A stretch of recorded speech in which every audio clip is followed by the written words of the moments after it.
The Lotus Sutra. Translated from the Chinese of Kumarajava 2007. By Tsugunari Kubo and Akira Yuyama. Chapter 14. Ease in Practice. Thereupon the Prince of the Dharma, Bodhisattva Mahasattva ManjuSri addressed the Buddha, saying, O Bhagavath! These bodhisattvas are very rare. In respectful obedience to the Buddha they have made this great vow, in the troubled world to come, we will preserve, recite, and teach this Lotus Sutra. O Bhagavath! How can these bodhisattva mahasattvas teach the sutra? In the troubled world to come. The Buddha addressed ManjuSri, saying, if the bodhisattva mahasattvas want to teach the sutra in the troubled world to come, they should abide in the four kinds of practices. The first is to establish the sphere of their bodhisattva practice and the sphere of their relationships and thereupon expound the sutra for the sake of sentient beings. O ManjuSri! What is the sphere of the practice of the bodhisattva mahasattva? If a bodhisattva mahasattva abides in the stage of perseverance, is gentle, tranquil, non-violent, and unafraid, and furthermore if he remains unmoved with regard to existent things and perceives them in their true aspect, and neither acts nor discriminates, this is called the sphere of the practice of the bodhisattva mahasattva. What is the sphere of the relationships of the bodhisattva mahasattva? The bodhisattva mahasattva should not consort with kings, princes, ministers, and chief officials. He should not consort with heretics, Brahmans, Jains, and others, or with worldly writers, critics of poetry, materialists, or extreme materialists. Nor should he become acquainted with pranksters, boxers, wrestlers, clowns, and various jugglers, nor with outcasts and people who raise boars, sheep, chickens, and dogs, nor with hunters, fishermen, and those with evil conduct. A bodhisattva should teach such people the Dharma if they come to him, but expect nothing. Nor should a bodhisattva consort with monks, nuns, laymen, and laywomen who seek the Sravaka vehicle. Nor should he greet them. The bodhisattva should avoid their company in chambers, on roads, or while in lecture halls, and not remain with them. If they come, teach them the Dharma according to their capacities, but expect nothing. Moreover, O ManjuSri!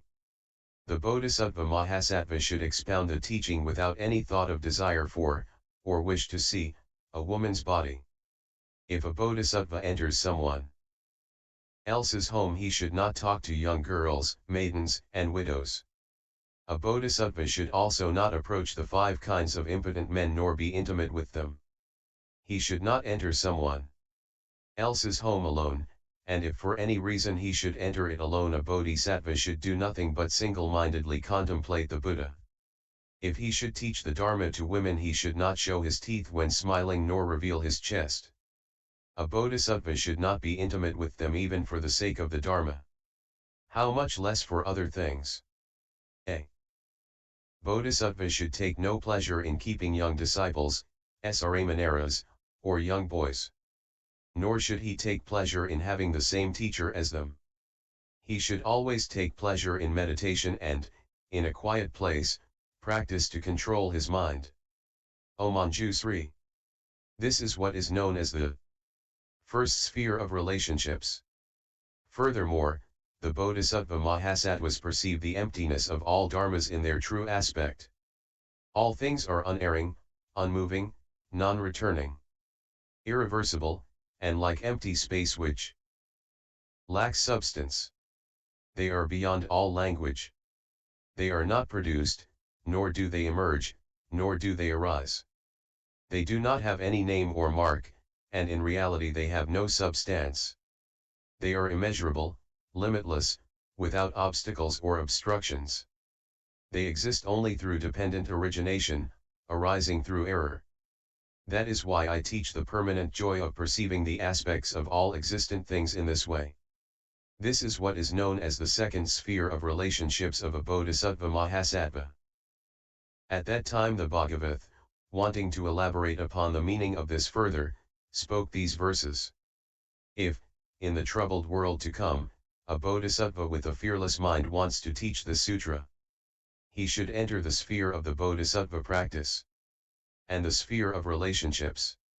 He should always stay away from kings, princes, ministers, chief officials, dangerous pranksters, outcasts, heretics, and Brahmans.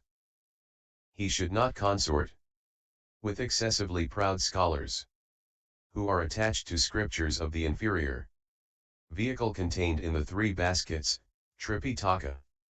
Nor with monks who violate the precepts, with those who call themselves arhats, nor with nuns who like to joke and laugh. He should not become acquainted with laywomen who are attached to the desires of the five senses, and seek nirvana in their present lives. If these people come to the bodhisattva with good intentions, in order to hear about the Buddha path, the bodhisattva should then fearlessly teach them the Dharma, without any expectations. A bodhisattva should not become intimately acquainted with widows, maidens, or impotent men. Nor should he consort with slaughterers, butchers, hunters, or fishermen who kill for profit. He should not consort with people such as those who make a living from selling meat, or from pandering prostitutes. He should never become acquainted with dangerous wrestlers, or the varieties of jugglers or courtesans. He should not teach the Dharma to a woman alone in a quiet place. When he teaches the Dharma, he should not joke or laugh. If he enters a village to beg for food, he should be accompanied by a monk. If there is no monk, he should single-mindedly contemplate the Buddha. This is what is known as the sphere of the bodhisattva practice and the sphere of relationships. Within these two spheres he can teach at ease. He should not practice the superior, mediocre, or inferior teachings, the conditioned and the unconditioned, or the teaching of the real and the unreal. Nor should he discriminate between men and women. He should not acquire, comprehend, or perceive any phenomenon. This is what is known as the sphere of the bodhisattva practice. All dharmas are empty and without substance, impermanent, without origination or cessation. This is known as the sphere of the relationships of the wise.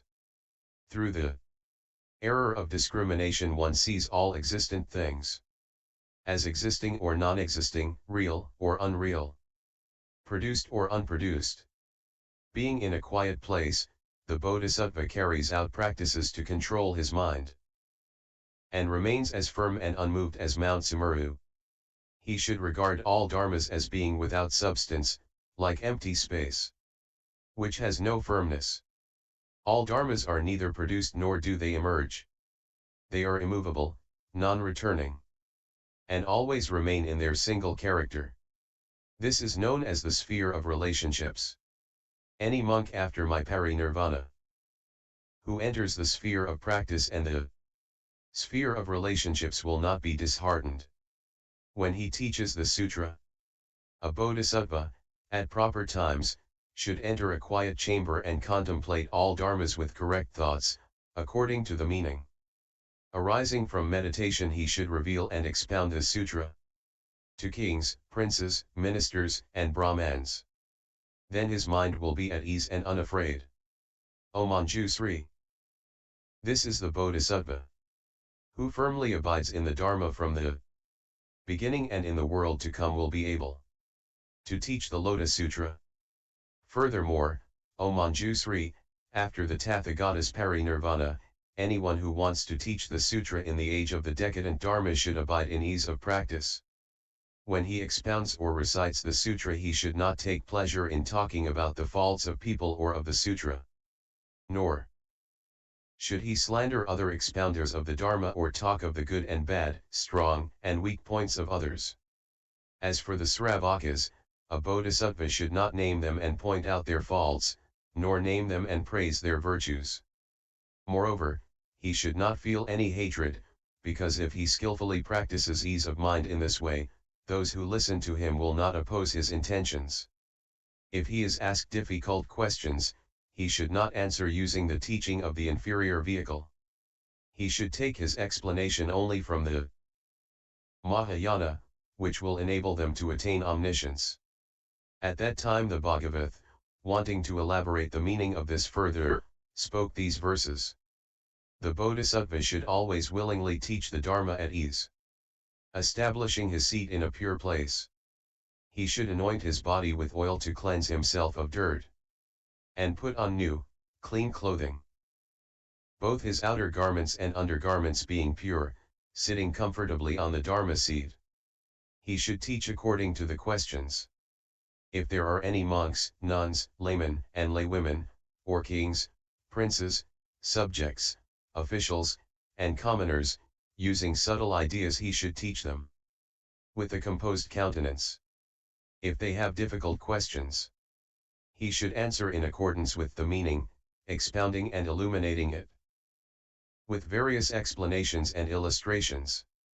Through these skillful means, he should awaken the thought of enlightenment in them all, gradually benefiting them, and causing them to enter the Buddha path, ridding them of idle minds and lazy thoughts, as well as anxieties. He should compassionately teach the Dharma. He should continuously expound the teaching of the highest path, both day and night, using various explanations and incalculable illustrations. Revealing this to sentient beings, he will cause them all to rejoice. He should not expect to receive any clothing, bedding, food, and drink, or medicine. He should only single-mindedly think of teaching the Dharma, gain mastery of the Buddha path, and enable sentient beings also to attain it. It is exactly this kind of offering that brings great benefit and ease. After my parinirvana, if there is any monk who is able to explain the Lotus Sutra, his mind will be free from the obstructions of jealousy, anger, and anxiety. He will also be without sorrows, and no one will slander him. He will not be afraid of being attacked with swords and sticks. And he will not be expelled from the Sangha, because he abides in perseverance. The wise skillfully compose their minds in this way and can abide in ease. As I have described above, one would not be able to fully describe the qualities of such a person through calculations and illustrations, though they lasted for thousands of myriads of kotis of kalpas. Furthermore, O ManjuSri, in the future when the Dharma becomes extinct, any bodhisattva mahasattva who preserves and recites the sutra will not feel jealous or be deceitful, nor will he insult those who study the Buddha path by pointing out their good qualities or their deficiencies. If there are any monks, nuns, laymen, and laywomen who are seeking the Sravaka vehicle, the Pratyekabuddha vehicle, or the bodhisattva path, a bodhisattva will not worry them, causing them to have doubts by saying, "You are very far away from the path and will never be able to attain omniscience." Why is this? Because you are negligent and idle in the path. Moreover, a bodhisattva also should not devise hollow sophistries concerning the teachings and argue about them. In him the thought of great compassion for all sentient beings should awaken, together with the thought that all Tathagatas are compassionate fathers and that all bodhisattvas are great teachers. He should always deeply respect and pay homage to all of the great bodhisattvas in the 10 directions. He should teach the Dharma equally to all sentient beings in accordance with the Dharma, explaining neither too much nor too little. Nor should he teach too much even to those who are deeply enthusiastic about hearing the Dharma. O ManjuSri, in the future world, when the Dharma is to be extinguished, this bodhisattva mahasattva, having perfected the third sphere of ease in practice, will not be perplexed when he teaches this Dharma. He will become acquainted with good fellow students who will recite the sutra together. He will also acquire a great following, who come to hear his teaching, preserve it after hearing it, recite it after preserving it, teach it after reciting it, copy it after teaching it, and enable others to copy, respect, honor, praise, and pay homage to the Lotus Sutra. Thereupon the Bhagavat, wanting to elaborate on the meaning of this further, spoke these verses. If anyone wants to teach the sutra, he should get rid of jealousy, anger, pride, flattery, deceitfulness, and falsity. He should always practice honest conduct. He should not slander others, or make up fallacies about the Dharma. nor should he cause others to be doubtful by saying, "You will not become a Buddha." This heir of the Buddha who teaches the Dharma should always be gentle, patient, and compassionate to all. He should never have lazy thoughts. He should respect the great bodhisattvas in the 10 directions who practice the path out of their compassion for sentient beings, and think that they are his great teachers. He should think that all the Buddha Bhagavats are the most excellent fathers. Destroying arrogance, he should teach the Dharma without obstructions. The third sphere of the teaching of ease in practice is like this. The wise should preserve it. Those who practice wholeheartedly and at ease will be honored by innumerable sentient beings. Furthermore, O ManjuSri, in the future world when the Dharma is to be extinguished, any bodhisattva mahasattva who preserves this Lotus Sutra will awaken the thought of great kindness toward lay Buddhists and renunciants, and also awaken the thought of great compassion toward non-bodhisattvas. He should think. People like these have really missed the Tathagata's teaching of the Dharma according to their capacities through skillful means. They do not hear, know, or realize it. They do not ask, believe, or understand. Those people do not even ask questions about the sutra, believe it, or understand it. When I attain highest, complete enlightenment, wherever I am, I will lead them and enable them to abide in this teaching through my transcendent powers and power of wisdom. O ManjuSri. After the Tathagata's parinirvana, this bodhisattva mahasattva, who has perfected the fourth sphere of the teaching of ease in practice, will be faultless when he teaches this Dharma.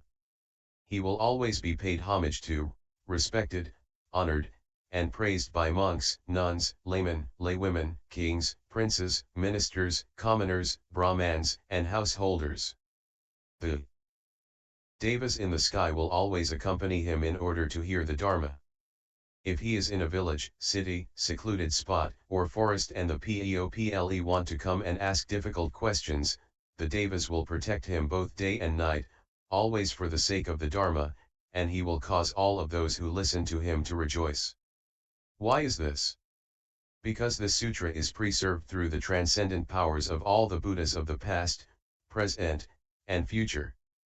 O ManjuSri. Even the title of this Lotus Sutra cannot be heard in incalculable lands. How much more is it unable to be seen, accepted, preserved, and recited? O ManjuSri. Suppose a very powerful noble emperor wanted to subdue other countries with his might, but the lesser kings would not obey his command. In such a case the noble emperor gathers an army together to overcome them. He recognizes the soldiers who have committed brave deeds in war and, greatly rejoicing, he bestows boons according to their merit, such as estates, villages, cities, garments, ornaments, various treasures, gold, silver, lapis lazuli, mother of pearl, agate, coral, amber, elephants, horses, chariots, servants, and subjects, but he never gives them the precious jewel in his top knot. Why is this? Because only the noble emperor has this precious jewel in his top knot. If the emperor gives it away, his attendants would certainly be very surprised and mistrustful. O ManjuSri. The Tathagata is exactly like this. He has attained the land of the Dharma through his powers of concentration and wisdom. Thus he has become the king of the triple world. Since the Mara kings will not obey him, the wise and noble generals of the Tathagata come to do battle with them. The Tathagata rejoices at the meritorious ones and teaches various sutras to the fourfold assembly, gladdening them. He bestows upon them the property of all the teachings about concentrations, liberations, faculties without corruption, and powers. He also bestows upon them the city of nirvana. Saying that they have attained nirvana, he leads their minds onward and gladdens them all. And yet he does not teach them the Lotus Sutra. O ManjuSri. It is just as if the noble emperor finally gives the jewel that has been long concealed in his top knot. Although he perceived the great merit of those soldiers and was deeply pleased, he did not rashly give them the marvelous jewel. The Tathagata is also exactly like this. Since he is the great king of the Dharma in the triple world, he inspires all the sentient beings through the Dharma. When he sees the wise and noble soldiers who have done battle with the Mara of the five aggregates, the Mara of desires, and the Mara of death, who have great merit in battle, and have extinguished the three poisons, left the triple world, and broken out of Mara's net, he then rejoices greatly. He now teaches the Lotus Sutra, which is treated with hostility by the entire world and is difficult to believe in, and which he has never taught before, and enables sentient beings to attain omniscience. O ManjuSri! This Lotus Sutra is the ultimate teaching of all the Tathagatas, the most profound among all the teachings, and conferred at the very end. It was in the same way that the very powerful and noble emperor gave the jewel after having preserved it for a long time. O ManjuSri! This Lotus Sutra is the secret treasure house of all the Buddha Tathagatas, and the foremost among all the sutras. The Buddha has preserved it for a long time and he has not taught it indiscriminately. Now, for the first time he teaches it. At that time the Bhagavath, wanting to elaborate on the meaning of this further, spoke these verses. Always practice patience. And be compassionate toward all, since only then can one expound a sutra praised by the Buddha. In the future those who preserve the sutra should be compassionate and kind toward lay Buddhists, renunciants, and non-bodhisattvas. Saying, those who have not heard the sutra or who do not believe in it have consequently lost a great opportunity. When I attain the Buddha path, I will expound this teaching through various skillful means and enable them to abide in it. Suppose there was a powerful, noble emperor, who bestows upon those soldiers meritorious in battle various gifts of elephants, horses, chariots, conveyances, ornaments, estates, villages, cities, garments, various treasures, servants, and wealth. He gives these gifts with joy. If there is anyone who has been brave and has performed difficult deeds, the noble emperor gives the precious jewel in his top knot. The Tathagata is exactly like this. He is the emperor of all the teachings. Out of his great compassion, and through his treasury of wisdom and great power of patience, he inspires the world according to the Dharma. Seeing all the sentient beings suffering, seeking liberation, and doing battle with the Maras, he explains various teachings for the beings and teaches various sutras with his great skillful means. Knowing that the sentient beings have finally attained the power to understand, he teaches this Lotus Sutra only at the very end, just like the noble emperor who gave the jewel in his top knot. This sutra is the utmost, superior to all the sutras. I have constantly preserved it, and have not revealed it indiscriminately. Now is the right time to teach it to you. After my parinirvana, those seeking the Buddha path, who want to attain ease and expound this sutra, should become familiar with these four spheres of the teaching concerning ease in practice. Those who recite the sutra will always be free from anxiety and illness, and will have a noble countenance. They will not be born into poverty, lowliness, or ugliness. Sentient beings will want to meet them just as they long to meet a wise seer. And all of the Devaputras will serve them.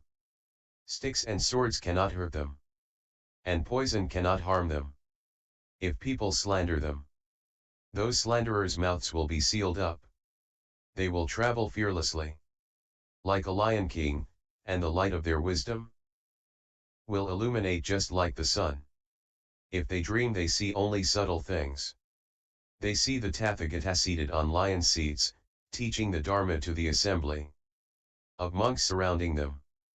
They see Nagas and Asuras, as numerous as the sands of the Ganges river, honoring the Tathagatas, with their palms pressed together, revealing themselves. They teach the Dharma to these beings. They also see the Buddhas, with golden bodies, emitting immeasurable rays of light, which illuminate universally, and expounding various teachings, with beautiful voices like Brahmas. To the fourfold assembly. The Buddha teaches the highest Dharma. Revealing themselves among them, they praise the Buddha. With palms pressed together. Hearing the Dharma they rejoice and pay homage to the Buddha. They attain the power of recollection. And achieve the wisdom of non-retrogression. The Buddha, knowing their minds. And that they have deeply entered the Buddha path, gives them a prediction of the highest. Complete enlightenment, saying, O son of a virtuous family! In the future you will attain immeasurable wisdom and the great path of the Buddha. Your land will be pure and vast. Beyond all comparison. The fourfold assembly will also be there listening to the Dharma with their palms pressed together. They who recite the sutra also see themselves in mountain forests, practicing excellent teachings, experiencing the real aspect, deeply entering into concentration, and looking at the Buddhas in the 10 directions, all of whom have golden bodies, adorned with 100 auspicious marks. They will always have such pleasant dreams and, hearing the Dharma taught, they will teach it to others. They will also dream about becoming the king of a realm who abandons his palace and retinue, and the highly pleasing desires of the 5 senses. Approaches the terrace of enlightenment, sits on the lion seat under the Bodhi tree, attains the wisdom of all the Buddhas after seeking the path for 7 days. And who, arising, turns the will of the Dharma after having attained the highest path. They will teach the Dharma to the fourfold assembly for thousands of myriads of kotis of kalpas. Explaining the true and incorruptible Dharma, they will save innumerable sentient beings. Later they will enter nirvana. Just as smoke dies away when the flame of a candle is extinguished.